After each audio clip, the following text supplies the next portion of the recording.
the world, but it's actually describing the fundamental structure of the world. It makes predictions that we then go out and confirm.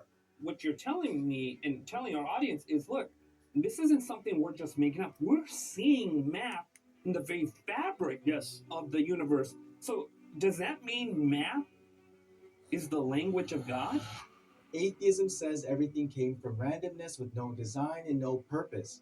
But what mathematician Dr. Anthony Bosman points out first is something most people have never noticed. The same mathematical pattern shows up in seashells, flowers, pine cones, hurricanes, and even entire galaxies. That shouldn't happen in a random universe, and once you see it, you can't unsee it.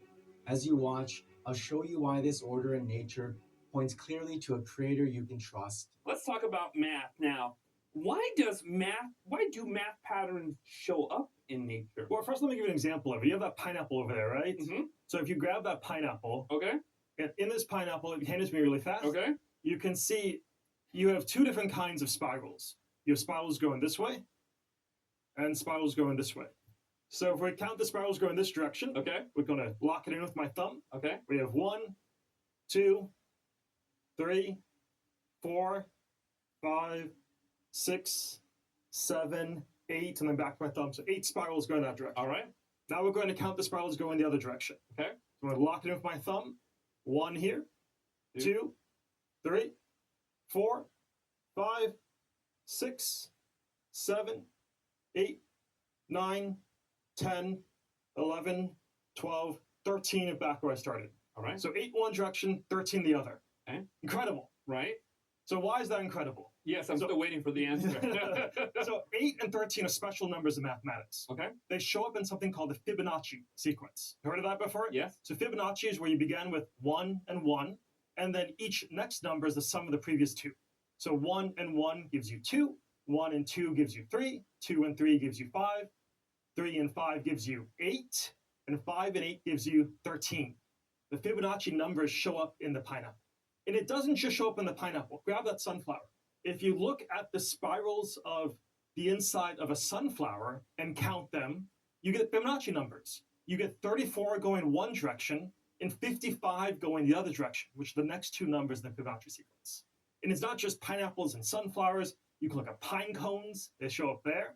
You can look at galaxies. You can look at seashells. The Fibonacci numbers show up across the universe. So you're seeing math patterns, and especially as a math professor, I'm good you're able to see this.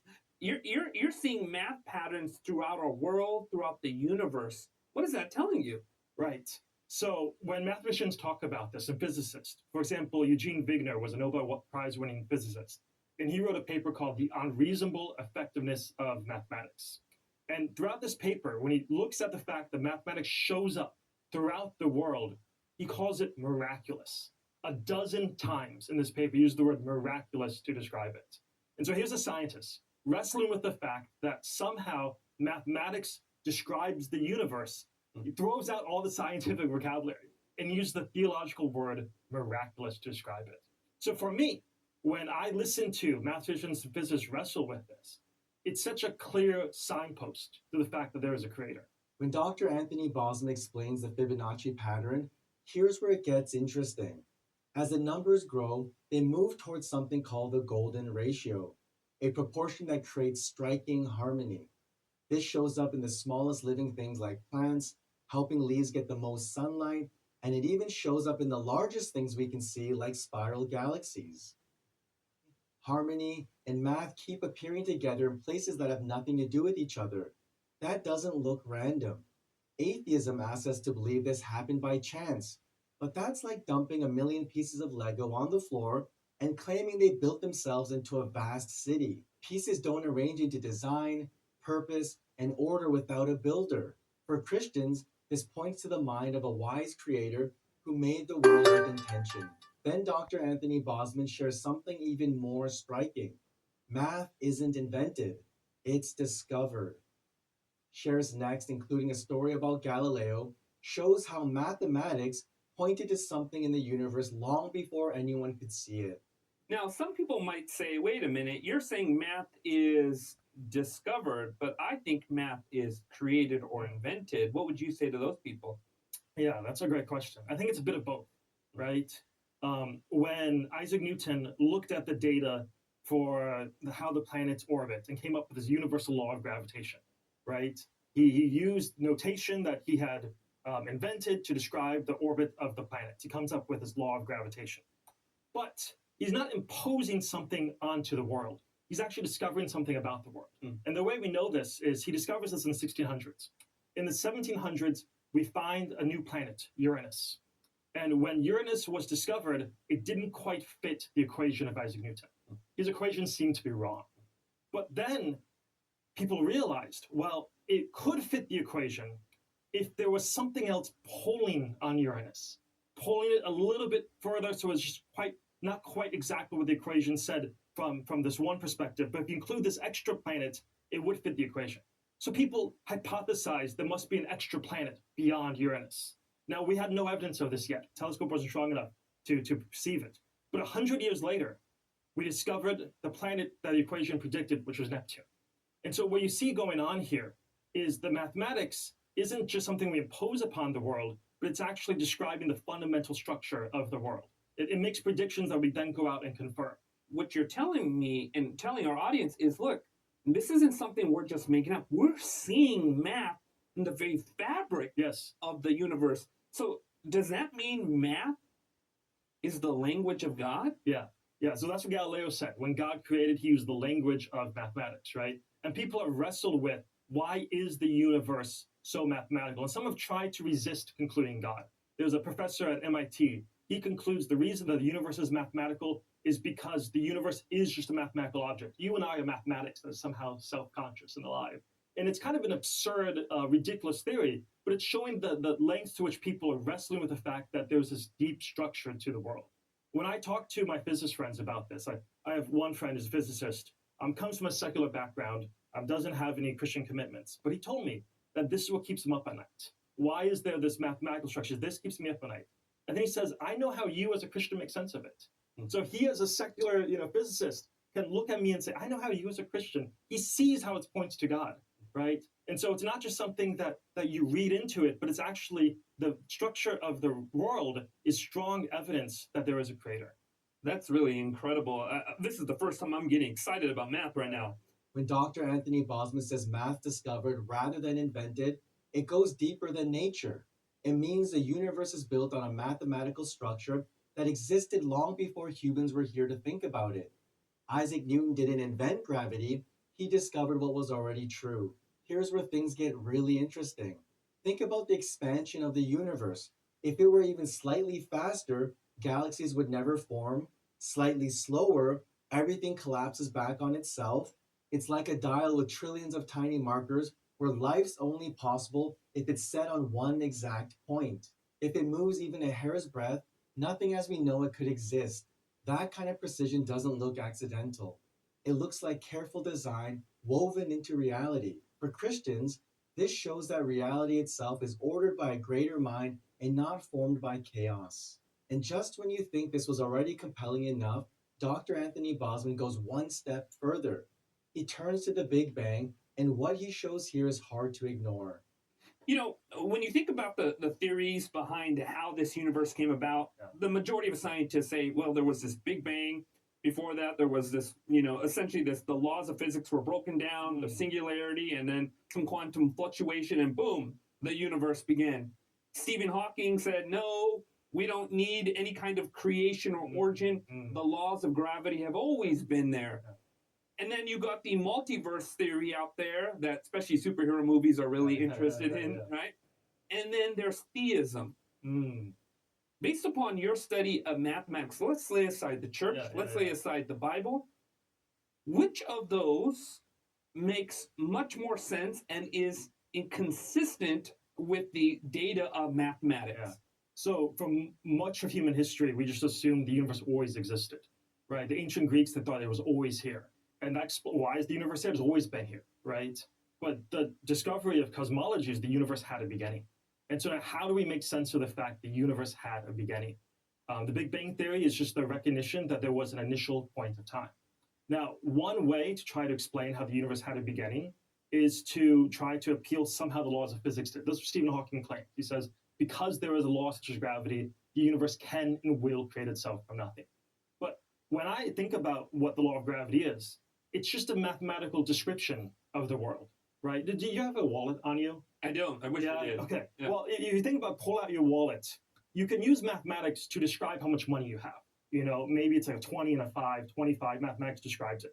But you can't scribble down plus 100 and have $100 pop into existence, all right? I mean, that'd be great if you could, but mathematics doesn't have creative power. It only has descriptive power. So when people think that the laws of physics can somehow create the world, it's a confusion. The laws of physics are just describing how the world works. It can't describe what actually created the universe. And so I think the fact the universe had a beginning coheres so well with the biblical story. In the beginning, God created the heavens and the earth, right? For thousands of years, the biblical text said it, and now science is catching up and we can see indeed there was a beginning to the universe. Well, let me push back a little bit here. Here you are, you're saying, wait a minute, I think theism is the best answer. God created this universe, right? But how do we know which God? I mean, for the Hindus, they got Brahma, right? You got, for the Muslims, they got Allah. You can go to the Norse gods, you can go to Greek, get into the Titans and Zeus or whoever, right? But why do you think the Christian God seems to be the most reasonable source behind this universe? So one of the unique things about the biblical text is that it doesn't give a story of where God came from. If you compare the account of Genesis with that of the Babylonians or the Greeks or the Egyptians, they all have theogonies, which are stories of where the gods came from. That originally there was chaos or there was water or there was darkness or whatever the original material was. And then from that, the gods emerge. And so the gods themselves have origin stories. Nature creates God. That's right. But what you see in Genesis is the opposite. In the beginning, God. It's just God. And then God creates everything, the heavens and the earth. And what we now see is indeed nature has a beginning, right? So if nature has a beginning, then you can't have God coming out of nature. And so I see what's going on in the biblical text has been confirmed now, the fact that there's a beginning to the universe. Dr. Anthony Bosman then presses on the real tension in the atheistic view. Morgan and Morgan was so that nothing produced everything, that order came from disorder, that motion came from non-motion, and that purpose somehow emerged from a universe with no purpose at all. The deeper we look into structure, precision, and consistency woven into reality, the more that explanation starts to unravel. Laws of nature, mathematical order, and the fine-tuning of the universe don't look like chaos-producing design.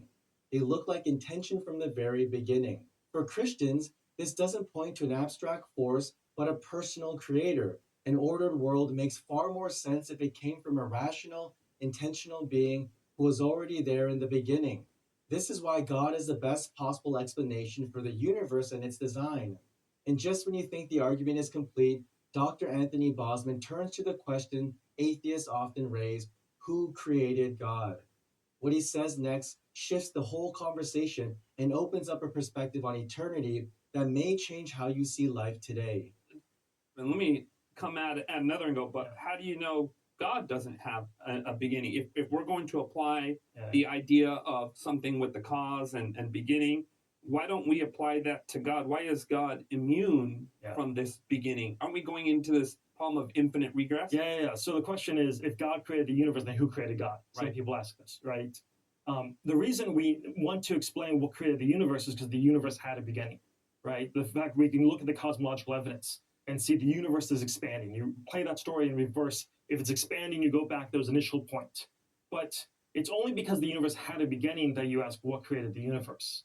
The belief in the Christian God isn't a belief of a God that had a beginning. Psalm 90 verse 2 says God is from everlasting to everlasting, right? God is without beginning. God is necessary. There's nothing else that explains the existence of God. So believing in a God that has a beginning is not the Christian God. We call that an idol. That's a false God, right? Now, since we're talking about God and eternity, let's talk about eternity, right? Yeah. I don't know why we have this bag of sugar, but I'm sure you have an explanation behind why we have this bag of sugar. So when we talk about big numbers, a million, a billion, a trillion, a lot of times they just all sound the same to us, right? What is a million? What is a billion? Some of us maybe have $1 million. Most of us, they're just big numbers. So I wanted to visualize what some of these big numbers are. So if you open that bag of sugar, okay, I did the calculation this morning. in a bag of sugar, I'm not going to ask you to count them, it'll take too long, but there's about 1 million grains of sugar in there. Okay. So if you pour it out in here, we can see what a million looks like. Now, as you're pouring it out, how long would it take you, you think, to actually count those one by one by one? Oh, several lifetimes. Yeah. Well, it's not too long. If you take 1 per second to count up to 1 million, it would take about 11 and a half days. So just shy of 2 weeks. Okay. So if you have 2 weeks that you're free, you can just count through those grains of sugar and you can get up to 1 million. By the way, this is only something mathematians think about. Right. you That's know? right. Now, if instead of counting to 1 million, you want to get up to 1 billion, it's going to be a lot more than this. It's going to be 1,000 of those, right? If you get up to 1 billion, how long do you think it would take you to count to 1 billion? I can't even compute that. So if you're doing 1 number per second, it would be about 32 years. Okay. I just celebrated my 1000th birthday a couple of years ago. So 32 years is 1 billion seconds. Now, these are big numbers, right? But compared to eternity, right? If you think of each of these, instead of being a second, a year, this is your life. That's 80 little years, right? And that's compared to 1 million. Right. But compared to eternity, this is nothing. So the mathematician Blaise Pascal, he was a mathematician, a theologian. He reflected on eternity and he said, so often we think about the present and we magnify the present as if it's everything. We're thinking about what I'm going to do tonight, what I'm going to do this weekend, everything about the present.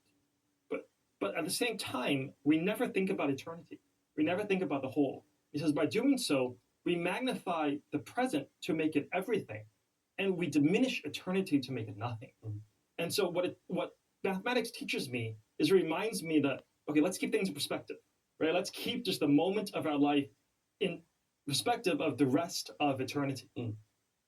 Anthony Bosman addresses the question, who created God? He shows that the question assumes the wrong kind of God. Christians don't believe in a being inside time, space, and matter who needed a cause. We believe in the one who brought time, space, and matter into existence. God isn't part of the universe. He's the reason it exists at all. He's self-sustaining, eternal, and without beginning. And when you begin to see God this way, it changes how you see your own life. This world isn't all there is. Our days here pass in the blink of an eye, and the pleasures we chase never fully satisfy because we weren't created for this world. As Christian philosopher C.S. Lewis once said, all that is not eternal is eternally out of date. We were made for something greater. We were made to know God, to love Him, and to enjoy Him forever. Which leads to a powerful question. What was God doing before He created anything? And why does that matter for you and me today? Incredible, and I appreciate you helping us to zoom out and see the bigger picture. Speaking of eternity, and we think about God, I mean, eternity is one of those things. It's like you keep going back before the creation of this world. You go back before the creation of, the angels, and you keep going back in your mind before God had created anything, before there was anything that was a creature or anything that was part of created order. And we get back to when it was just God. Right.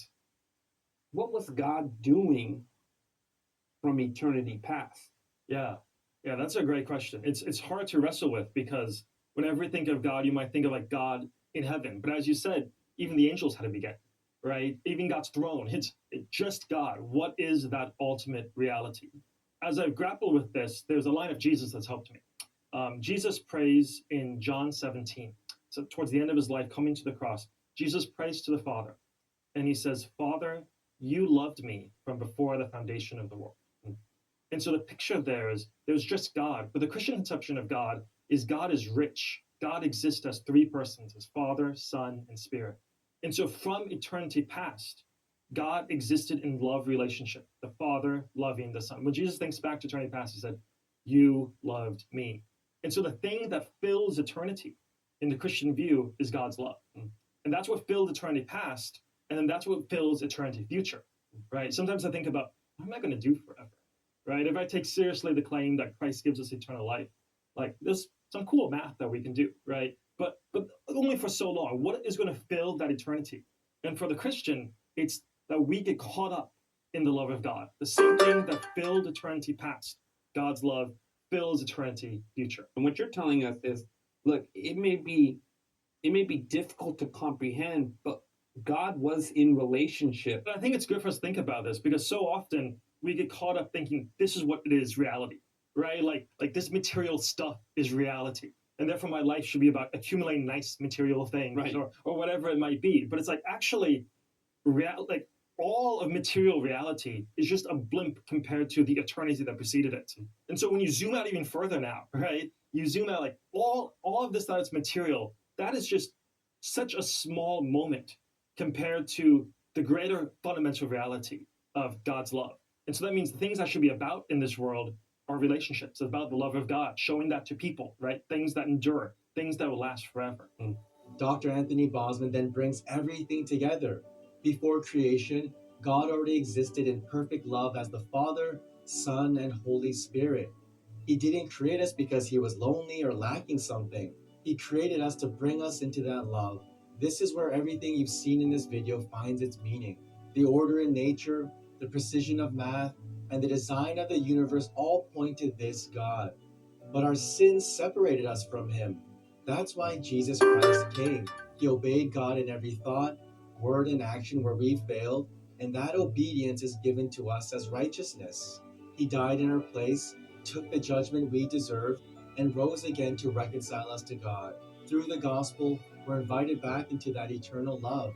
By trusting in Christ, we receive real hope, lasting satisfaction, and the promise that death itself isn't the final call.